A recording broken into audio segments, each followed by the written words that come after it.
हल्का सा बस देखेंगे। क्यों देखेंगे कि कल वाला जो था, कल वाले का बिल्कुल उल्टा यानी कि अपोजिट जो है क्या है, आज वाला थ्योरम है, दूसरा वाला है। और कल वाले से आसान है थोड़ा सा, कल वाला थोड़ा सा उसकी लेंथ ज़्यादा थी, ठीक है। तो देखिए कल वाला क्या थ्योरम था, ध्यान से देखना है। वैसे थ्योरम तो हमको याद नहीं है, लेकिन था क्या, देखो ध्यान से। ये होता है कि याद ना हो लेकिन काम हो जाता है। देखो क्या था कल थ्योरम,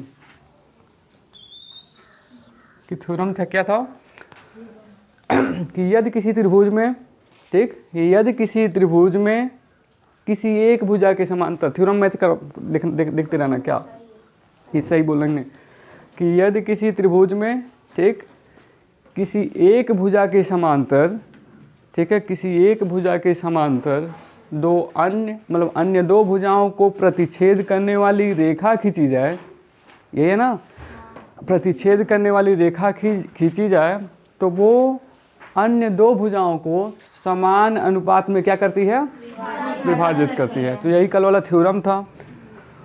अगर इसको फिगर के रूप में हम देखें तो देखो कहने का मतलब क्या है कि पहली लाइन क्या है कि यदि किसी त्रिभुज में, तो इसका मतलब त्रिभुज होगा फिर ना, तो यदि किसी त्रिभुज में किसी एक भुजा के समांतर, हम उसमें लिखा हो किसी एक भुजा के समांतर, केवल नीचे वाली भुजा के समांतर नहीं, किसी भी, मतलब तुम्हारी इच्छा है। तो कल बताए होंगे हमने कि क्या क्या बताए थे, देखो कि किसी भी एक भुजा के समांतर का मतलब क्या है कि हो सकता है इस भुजा के मतलब पैरेलल यानी कि समांतर हो, ठीक, अच्छा। और या फिर क्या हो सकता है कि इस भुजा के इस पैरेलल हो, ऐसे कुछ हो, ठीक है। किसी भी एक भुजा वहाँ लिखा है, कोई मतलब जो है कि फिक्स नहीं किया है कि मतलब नीचे वाली मतलब आधार के समांतर, किसी भी एक भुजा के समांतर हो जाएगा। तो ये हो सकता है फिर, या फिर ऐसे हो, इसके समांतर हो, ठीक है। तो हम लोग ले लेते हैं नीचे वाले समांतर, ठीक। तो यदि किसी त्रिभुज में, जो थ्योरम है, यदि किसी त्रिभुज में किसी एक भुजा के समांतर रेखा खींची जाए, ठीक, और वह रेखा दो अन्य भुजाओं को, मतलब अगर कुछ नाम दे दें, ए बी सी, और इसको डी कहते हैं अगर, तो इसको ई बोल देते हैं, ठीक। तो यदि किसी त्रिभुज में कोई एक रेखा खींची जाए, ठीक, तो ये जो दो रेखा है अन्य दो भुजाओं को यानी कि ए बी और ए सी को दो बिंदुओं पर काटेगी, और जिस बिंदु पर काटेगी वो बिंदु इन दोनों भुजाओं यानी कि साइडों को क्या करेंगी, समान अनुपात में विभाजित करेंगी। समान अनुपात में विभाजित करने का मतलब क्या है, समान अनुपात का मतलब क्या है, देखो ध्यान से, कल जो हम लोग प्रूव किए थे कि ए डी अनुपात का मतलब क्या होता है, मतलब रेशियो का मतलब क्या होता है कि बट्टे से यानी कि अपान होना चाहिए, ठीक है। तो ध्यान से देखो कि मतलब समान अनुपात होना चाहिए, यानी कि A D upon D B कहो या बी डी कहो, ठीक है, ऐसा था, ठीक। इज इक्वल टू यानी कि बराबर है किसके, ए ई अपान सी ई या ई सी कहो। तो हम लोग जनरली क्या करते हैं कि ए बी सी डी वाले फॉर्मेट में, मतलब ए से जैसे कि ए पहले आता है, बी बाद में आता है, तो यहाँ क्या है, सी पहले आता है, ई बाद में आता है, तो क्या लिखेंगे इसको, सी ई लिख देते हैं, ठीक है।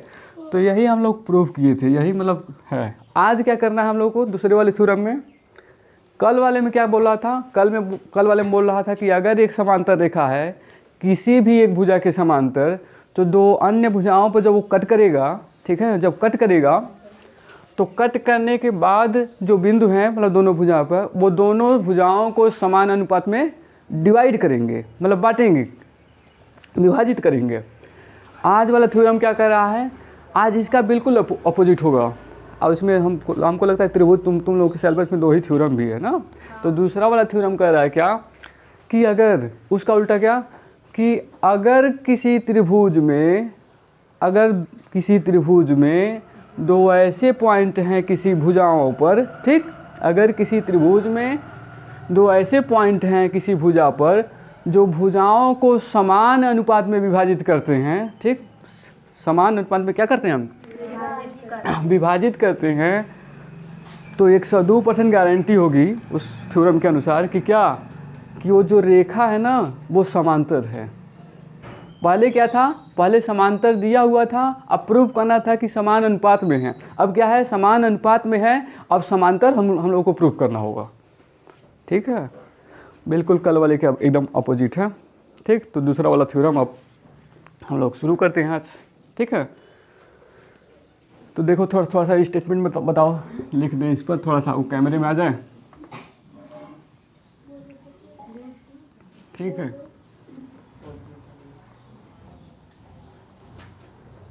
तो दूसरा वाला थ्योरम बताओ तो क्या है।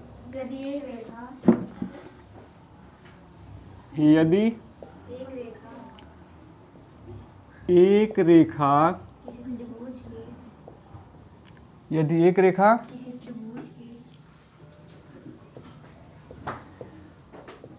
किसी त्रिभुज की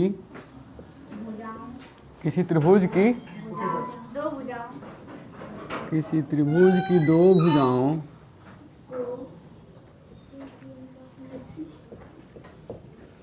किसी त्रिभुज की दो भुजाओं को एक ही अनुपात में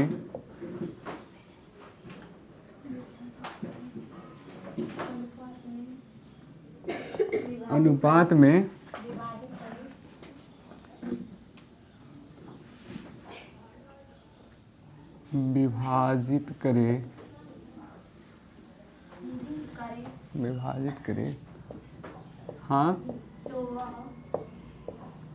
तो वह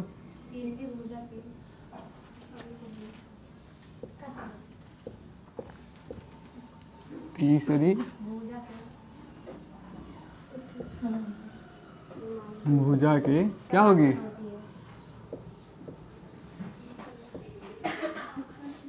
समांतर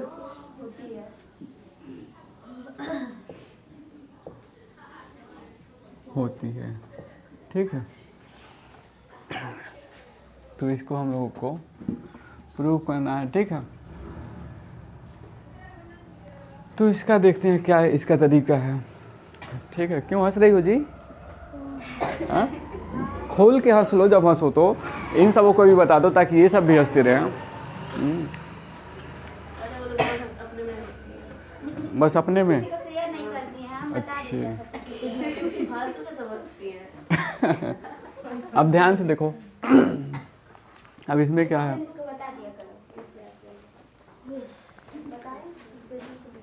ध्यान से देखो, अब ध्यान से देखो थ्योरम क्या है। एक बार और थ्योरम देखो कि यदि किसी रेखा, मतलब यदि एक रेखा, ठीक, यदि एक रेखा किसी त्रिभुज की, ठीक है, किसी त्रिभुज की दो भुजाओं को एक ही अनुपात में क्या करे, विभाजित करे, ठीक है, तो वह तीसरी भुजा के समांतर होती है। अब प्रूव करना है, इसको प्रूव करने के लिए हम लोग क्या करेंगे, जैसे क्या होता है ना, कभी कभी हम लोग के पास कुछ जैसे कि मतलब साधन नहीं होते हैं। जैसे कि मान लो कि सब्जी बनानी है और सब्जी बढ़िया बनानी है, ठीक है, और टमाटर नहीं है। अब समस्या है कि अब करें तो करें क्या ना, टमाटर नहीं है। तब ये होता है कि टमाटर जैसी कुछ और चीज़ अगर खट्टी हो तो उसको डाल दें उसमें। ये होता है ना हम लोग आइडिया, सब्जी तो बढ़िया ही बनानी है, क्योंकि मान लो कोई वो जो है कि क्या कहते हैं, अतिथि आने वाले हैं ना, मेहमान, ठीक है, मेहमान आने वाले हैं, तो सब्जी तो किसी कंडीशन में हम लोग बढ़िया ही बनाएंगे। अब टमाटर नहीं है तो कोशिश करेंगे कुछ वैसा ही, मतलब मिला जुला जो उसका जो है कि हाँ खट्टा टाइप कुछ हो, ताकि उसमें डालें, ताकि वो टमाटर की कमी को जो है फुलफिल यानी कि जो है कि पूरा करता रहे। ठीक, तो इसी के लिए यहाँ हमारे पास थोड़ा सा एविडेंस यानी कि प्रूफ की समस्या है, मतलब कमी है। तो उस टमाटर की कमी को देखो कैसे हम लोग जो है कि क्या करते हैं, मतलब पूर्ति करते हैं। ठीक है, हिंदी इंग्लिश में वो गड़बड़ा जाता है कि मतलब फुलफिल बोलें या पूर्ति बोलें ना, तो इसलिए कभी कभी फंस जाती हो, शब्द अंदर ही रह जाता है, बस मुस्कुरा देते हैं बस ना। तो यहाँ देखो ध्यान से, अब हम लोग थ्योरम को हम प्रूव करते हैं। कल वाले से आसान है क्या इसमें? जैसे मान लो अगर हमको प्रूव करना है, गुड़िया पे आते हैं, हमारी नज़रें तो मतलब हमेशा गुड़िया पे ही होती हैं, ठीक। तो अगर प्रूव करना है हमको कि ये गुड़िया है, ठीक, हमारे पास कुछ भी प्रूफ नहीं है, ठीक।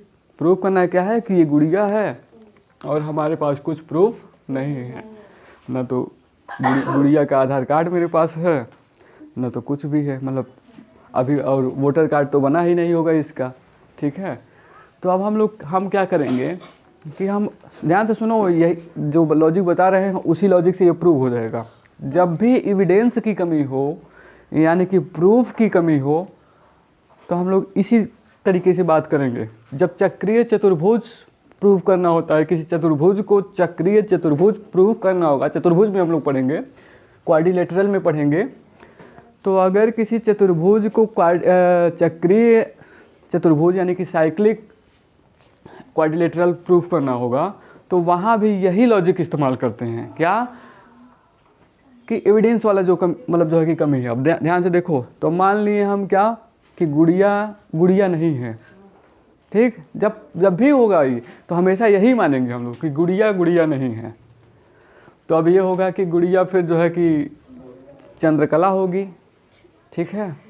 ये तो हो सकता है ना कि फिर अगर गुड़िया नहीं है तो इसका मतलब क्या है कि गुड़िया चंद्रकला होगी, या फिर गुड़िया कामना हो सकती है, ठीक है, या फिर गुड़िया, क्या नाम है तुम्हारा, वंशिका हो सकती है, या मतलब गुड़िया कुछ भी है। गुड़िया अगर गुड़िया नहीं है तो गुड़िया के अलावा सब कुछ हो सकती है। हो सकता है गुड़िया सत्यम हो जाए, ठीक है, तो ये हो जाए, ये हो सकता है। खैर वो जेंडर वाली बात हो गई ना, हाँ हम जानते हैं, इसीलिए तुम ऐसे हो, ठीक है। तो हो सकता है ये।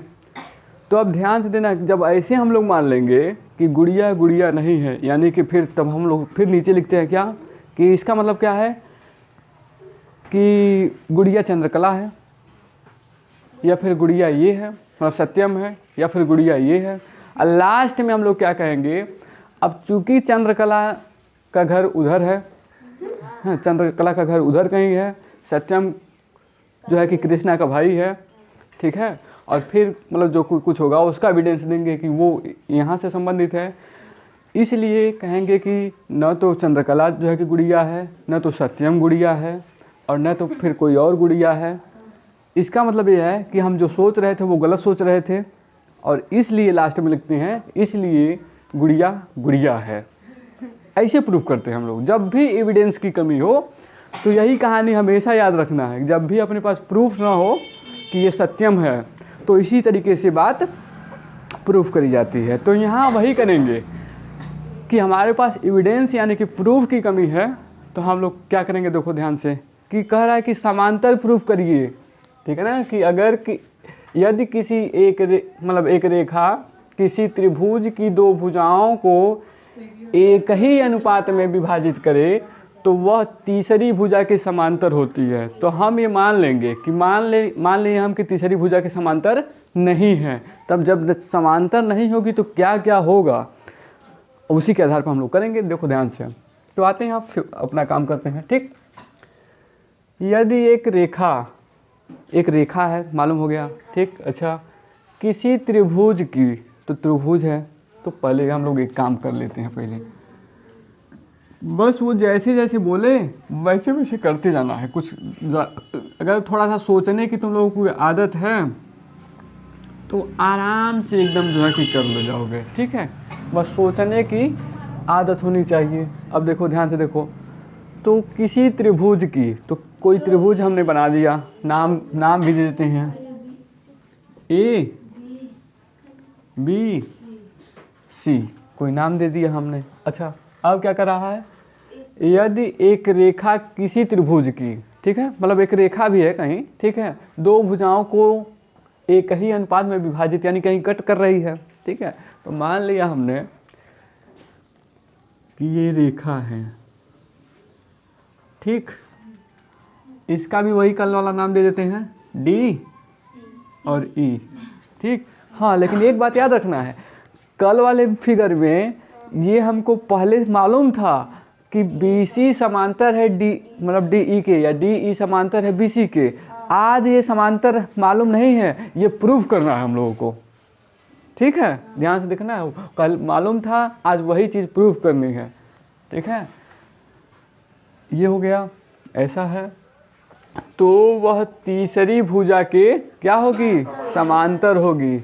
यानी कि अगर अगर अगर जो है कि डी ये बिंदु, या फिर जो है कि DE लाइन, जो भी कहें, D बिंदु कहें या DE लाइन कहें या रेखा बोलें, अगर अगर जो है क्या है कि A और B को और क्या है AC को समान अनुपात में अगर विभाजित कर रही है, तो यह समान अनुपात में विभाजित करने का मतलब क्या है कि AD upon BD is equal to AE upon CE या AE, मतलब क्या है EC, वो है। ठीक है, तो अगर ऐसा हो रहा है तो फिर समांतर है। अब अच्छा, ये एक बात और इसी में देख लेना है, ये तो हमने इसके समांतर बना दिया, ये हो सकता है कि वो क्या कर रहा है, वो कि वह तीसरी भुजा के समांतर होगी। तो तीसरी भुजा ये वाली भुजा है या ये वाली भुजा है, वो तो हमको पता ही नहीं है। तो ये वाली भी हो सकती है, यानी कि ये फिगर ऐसे भी हो सकता है, कहीं अगर देखने को मिल जाए तो इससे घबराना नहीं है कि हो सकता है ये फिगर ऐसे हो जाए। ठीक, कहीं बना हो सकता है कोई मतलब कोई टीचर पढ़ाए तो उसको ऐसा अच्छा लगता है बनाना, तो वो ऐसे बनाएगा। अच्छा, अगर कोई टीचर है तो उसको लग रहा है कि इसके समांतर नहीं, इसके समांतर हम प्रूव करेंगे, तो हो सकता है वो ऐसे फिगर बनाए। तो जिसको जैसे मर्जी है वो करेगा। ठीक, तो ऐसा करेगा वो। ठीक है, तो इससे घबराना नहीं है कि उल्टा बन गया फिगर कि सीधा बन गया, वो मायने नहीं रखता। मायने बस ये रखता है कि हम लोगों को अगर ये बराबर अनुपात में विभाजित कर रहा है तो ये DE समांतर होगा किसके, BC के, सॉरी हाँ ठीक है, BC के समांतर होगा।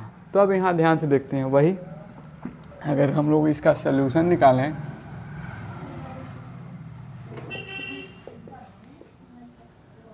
अगर हम लोग सल्यूशन इसका देखें तो वही पहले थोड़ा सा हम लोग देख लेते हैं कि क्या है, दिया क्या है। ठीक है, दिया है या ज्ञात है, जो भी है। ठीक है, क्या है, दिया है एक त्रिभुज, क्या नाम है उसका, ABC। ठीक है, दिया है एक त्रिभुज ABC जिसमें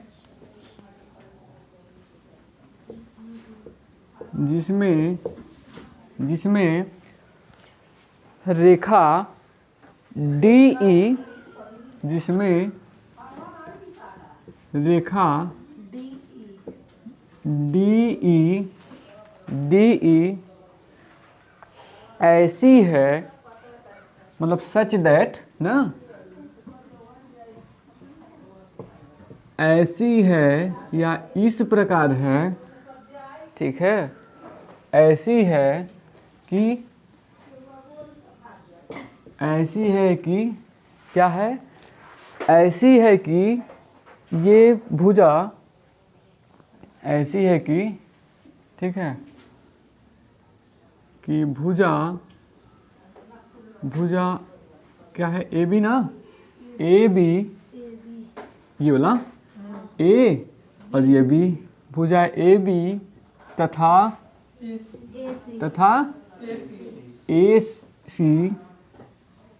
AC को समान अनुपात में, ठीक है, AC को समान अनुपात में क्या करती है, विभाजित करती है, यानी कि बांटती है, यानी कि काटती है। ठीक है, विभाजित करती, और यहाँ है। इसका मतलब क्या है, अर्थात मतलब इट मीन्स, ठीक है, इट मीन्स क्या है, समान अनुपात में विभाजित करती है। तो ये तो स्टेटमेंट है, मतलब लाइन है, वाक्य है, सेंटेंस वाक्य है। इसी को थोड़ा सा मैथ वाली भाषा में, इसी बात को मैथ वाली भाषा में अगर लिख दें तो क्या लिखेंगे इसको कि AD, ये जो है AD upon BD is equal to क्या, AE है ना, AE अपान CE। कल यही प्रूव करना था हम लोगों को, लेकिन आज वो दिया हुआ है, अब प्रूव करना है समांतर। ठीक, तो ये इसको कुछ कह दें हम लोग, समीकरण 1। इंग्लिश में समीकरण को क्या कहते हैं, इक्वेशन। इंग्लिश सीखते रहना कुछ कुछ थोड़ा बहुत, जितना समझ में आए, ठीक है, ताकि आगे थोड़ा सा अचानक सीखने को ना मिले ना, धीरे धीरे सीखते रहने हैं। तो इसको समीकरण को क्या बोलेंगे, इक्वेशन। ठीक है, तो से इक्वेशन नंबर 1। ठीक, ये हो गया। अब क्या करना है कि सिद्ध करना है क्या, तीसरी भुजा के समांतर है। और तीसरी भुजा हम लोगों को मालूम ही नहीं कि कौन पहली है, पहली भी नहीं मालूम, कौन कहाँ से स्टार्ट करें। इसको अगर यहाँ से काउंट करें तो 1 2 3 तीसरी ये हो जाएगी, अगर यहाँ से काउंट करें तो 1 2 तीसरी ये हो जाएगी। तो मालूम तो है नहीं। तो इसका मतलब क्या है कि वो कह रहा है तीसरी का मतलब वो तीसरी कोई भी हो सकती है, ये वाला भी तीसरा हो सकता है, वो वाला भी तीसरा हो सकता है, ये पहला हो सकता है, जो भी। ठीक है, तो हम लोग सिद्ध करना है क्या कि DE समांतर है किसके, BC के। अब यही बात अगर समान प्रूव हो जाए तो हम लोगों की बात खत्म हो जाएगी। अच्छा, अब वही बात जो गुड़िया वाली बात हो रही थी कि मान लेते हैं गुड़िया नहीं है ये, ठीक है, तो यही रचना थोड़ा सा हम लोग कर देंगे। तो ये तो प्रूव करना है हम लोगों को।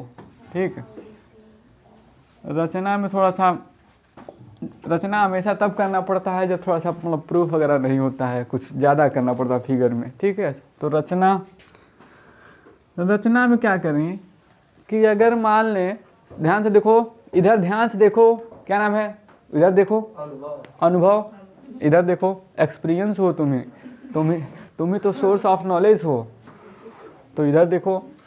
ठीक है, इधर देखो कि अगर मान लें एक पल के लिए कि क्या है, समांतर सिद्ध करना है।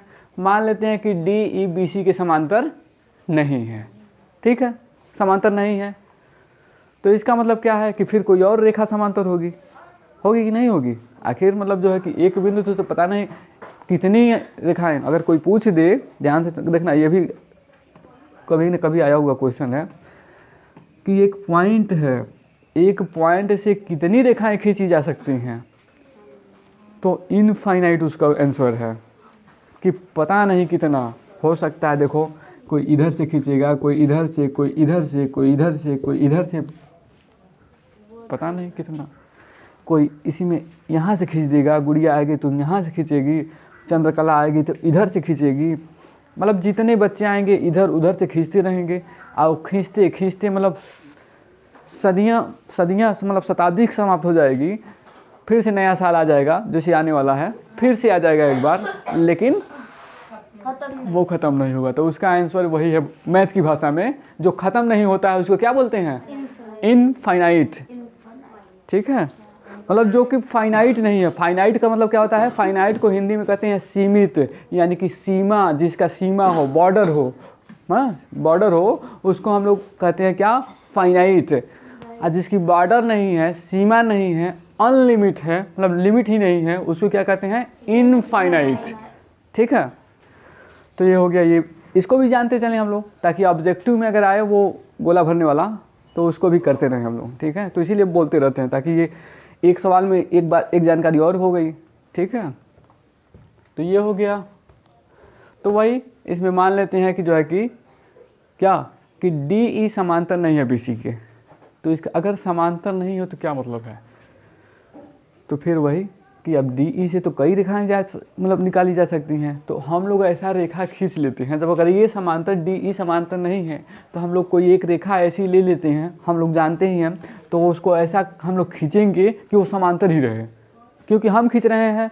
ये तो वो खींचा हुआ है तो वो कह रहा है कि समांतर नहीं है। जब हम खींचेंगे तो हमको तो मालूम है ना कि जो है कि हम तो समांतर बनाए हैं, ठीक है। तो हम क्या कर रहे हैं, ध्यान से देखो, ये डी ई है, मतलब डी है, इसी से ध्यान से देखना है,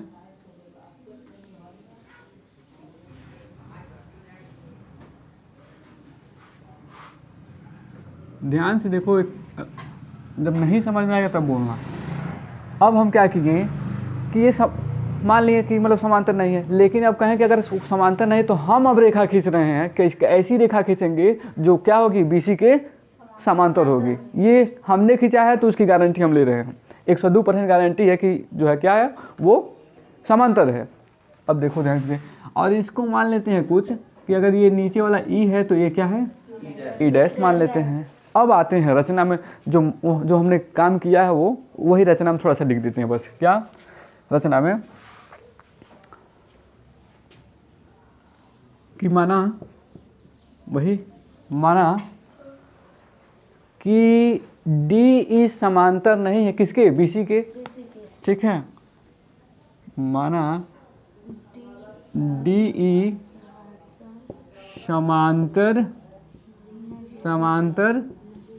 नहीं है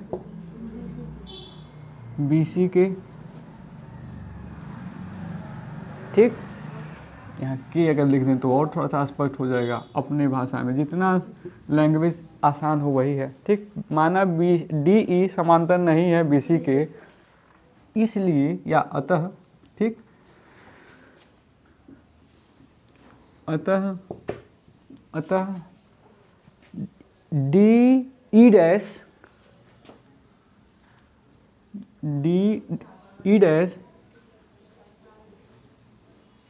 समांतर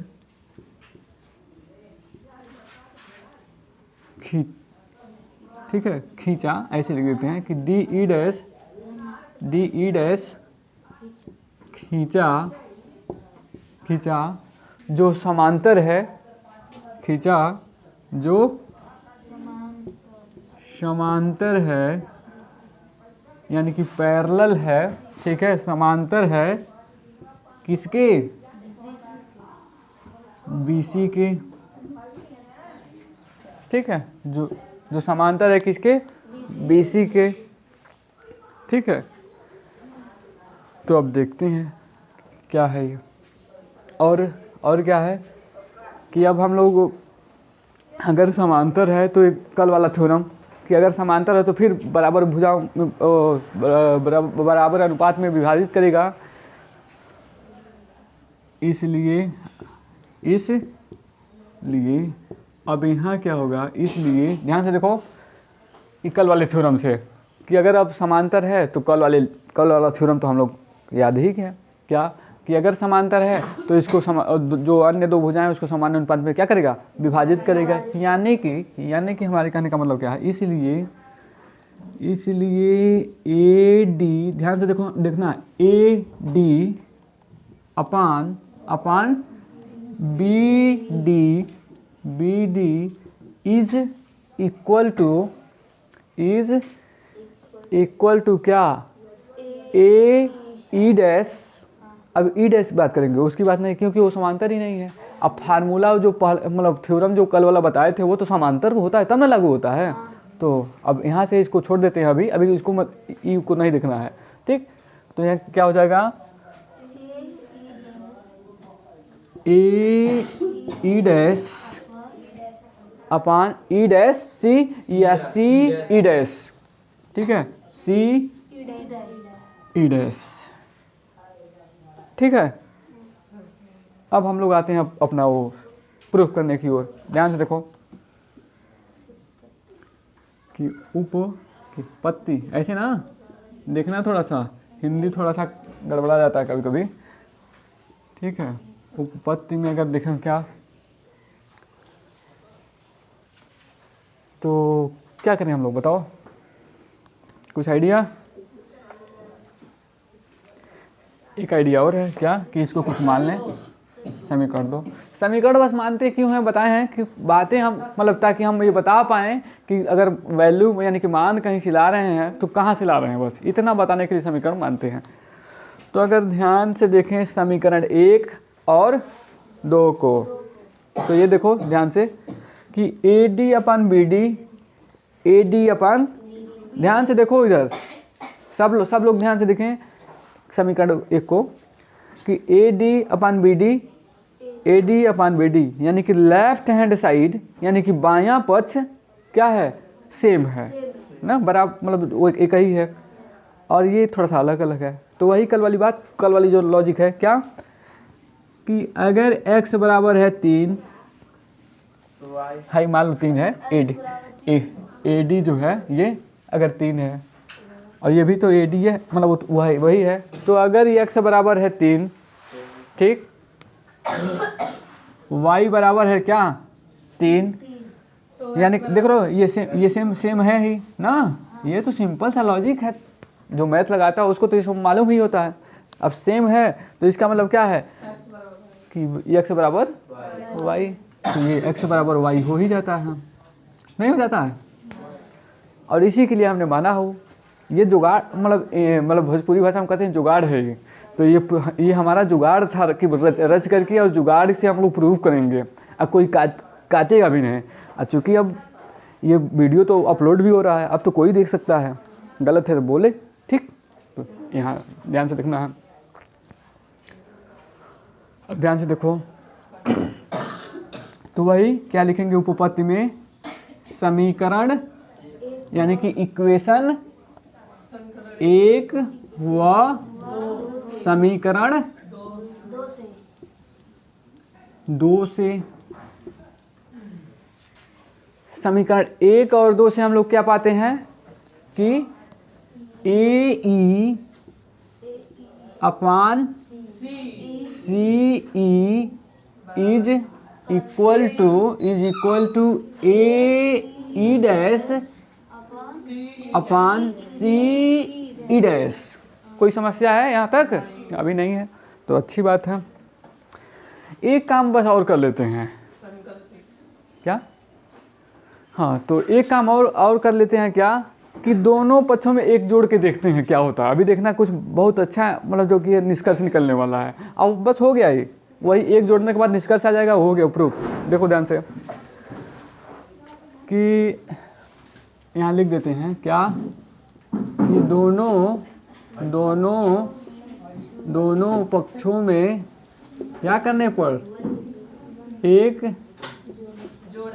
जोड़ने पर, अगर एक जोड़ दें हम तो ध्यान से देखो क्या हो जाएगा, AE upon CE plus 1 is equal to क्या, AE dash upon CE dash plus 1। यहाँ तक तो कन्फ्यूजन नहीं होनी चाहिए, ठीक है। इसको मिटा देते हैं, ये रफ वाला काम है, ठीक है। अच्छा, अगर इतना समझ में आ गया तो एक बात और समझ लेनी है क्या, ध्यान से देखो, हो गया ये। एलसीएम जैसे लिया जाता है, एलसीएम ले लेते हैं। मान लो अगर इसके नीचे तो 1 ही माना जाता है ना, 1 हो गया, इसके नीचे भी 1 ही होता है। जब किसी संख्या के नीचे कुछ नहीं होता है इसका मतलब 1 छिपा होता है, तो वो 1 है, तो CE ही एलसीएम आ जाएगा इसका, ठीक है। लॉसो तो वही कर लेते हैं, ध्यान से देखो, इसका इधर गुणा हो जाता है, तो कहने का मतलब क्या हो जाएगा, AE प्लस CE बटे CE, और इधर वाला क्या हो जाएगा, AE dash plus CE dash upon CE dash. कोई समस्या यहाँ तक नहीं होनी चाहिए। अब ध्यान से एक बार देखना है, एक बार और ध्यान से कि AE डैश, ध्यान से देखो इस फिगर में, सॉरी डैश नहीं है यहाँ पे ना, ये वाला डैश वाला नहीं है, थोड़ा सा ध्यान से, क्या है AE, ठीक, अच्छा, प्लस CE, ठीक है। ध्यान से देखो, हम कहना क्या चाहते हैं कि ए ई और प्लस सी ई के जगह पर ए सी लिख सकते हैं क्या? ध्यान देने वाली बात है ये, नहीं हो पाएगा? हो जाएगा कि ए ई और प्लस सी ई के पूरी की जगह पर हम लोग क्या लिख दें? तो वही लिखने जा रहे हैं। तो हम लिख देंगे इसकी जगह पे क्या? ए सी, ठीक है, ऊपर वाली जगह पे। नीचे क्या? सी ई, सी ई लिख दिए। और थोड़ा सा उस वाले को देखो, इसको भी कुछ लिखा जा सकता है, ए ई डैश, ए ई डैश प्लस सी ई डैश, इसको क्या लिखा जा सकता है? ए सी।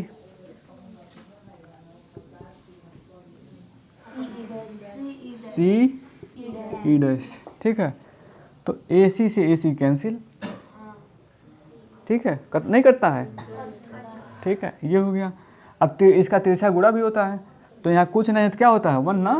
हाँ, तो इसका सी का इसमें गुणा और इसका इधर, कुल मिला के हम कहना चाहते हैं कि C E dash is equal to C E, ठीक है। ध्यान से देखो क्या कर रहा है कि सी ई डैश, ध्यान से देखो, सी ई डैश और क्या है? सी ई, यानी कि सी ई ये कह रहा है कि ये और ये मतलब सी ई और सी ई डैश ये दोनों बराबर है। तो बराबर कब होगा? अब अच्छा, यहाँ से बराबर लग रहा है क्या? यहाँ से देखो सी और ई क्या लग रहा है? छोटा लग रहा है ना, क्योंकि ये यहाँ तक गया है। ध्यान से देखो ये फिगर को, ठीक है। और सी ई डैश यहाँ तक है और सी ई उसके छोटा है, तो यहाँ तो फिगर से क्या लग रहा है कि बड़ा तो है, मतलब बराबर तो है नहीं। और ये क्या कर रहा है कि बराबर है। तो बराबर कब हो जाएगा? बराबर तभी हो जाएगा कि तभी होगा कि जब ये जो क्या है ई डैश है बिल्कुल यहाँ आ जाए, नहीं हो पाएगा। ध्यान से देखो ये इतना ही एक्स्ट्रा है, तो ये बराबर कब हो जाएगा? ध्यान से देखो, C E dash is equal to C E कब हो जाएगा? कि जब ये ई डैश है अगर इसको उठा कर यहाँ कर दें तो दोनों बराबर हो जाएगा, क्योंकि यही इतना तो बड़ा है ना, यही इतना बड़ा दिखाई दे रहा है, वही है। तो ये कह रहा है कि दोनों बराबर है। तो बराबर तभी होगा जब ई डैश और ई एक ही बिंदु पर आ जाएं। अगर इसका मतलब क्या है? इसका मतलब ये है कि हम माने थे क्या? ध्यान से देखो, इसका मतलब ये है कि हम जो रचना किए हुए थे, रचना कहाँ गया? रचना हमारा, हाँ, कि डी डैश समांतर है मतलब बी सी के, और हम पहले माने थे कि डी ई समांतर नहीं है। और अब क्या हो रहा है? वो कह रहा है कि दोनों सेम है। तो अगर दोनों सेम है यानी कि ई डैश जो बिंदु है वो ई पर, मतलब ई पर ही है। इसका मतलब क्या है कि डी और ई समांतर है। समझ में आया बात? चलो फिर एक बार बता देंगे, पहले नोट कर लो, ठीक है, नोट कर लो इसको। अतः डी ई समांतर है बी सी के, यही प्रूफ करना था, ठीक है, ठीक। इसको देख लो, लिखो जल्दी से।